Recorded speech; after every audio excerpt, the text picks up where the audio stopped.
Абай Құнанбаев, өлең сөздің патшасы, сөз сарасы. Өлең сөздің патшасы, сөз сарасы. Қиыннан қиыстырар ердің асы. Тілге жеңіл, жүрекке жылы тиіп, теп-тегіс жұмыр келсін айналасы. Бөтен сөзбен болғанса сөз арасы, ол ақынның білімсіз бешарасы. Айтушы мен тыңдаушы көбін адан, бұл жұрттың сөз танымас бір парасы.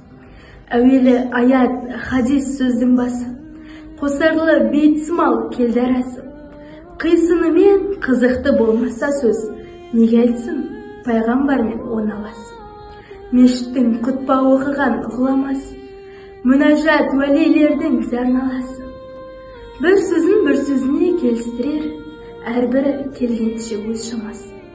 Өлеңге әркімнің ақ бар таласы, сонда да солардың бар таңдамасы. Іші алтын, сырты күміс сөз жақсы, қазақтың келістірер қай баласы. Бұрынғы ескі биді тұрсам барлап, мақалдап айтады екен сөз қосарлап. Ақындары ақылсыз надан келіп, көр жерді өлең қыпты жоқтан қарап.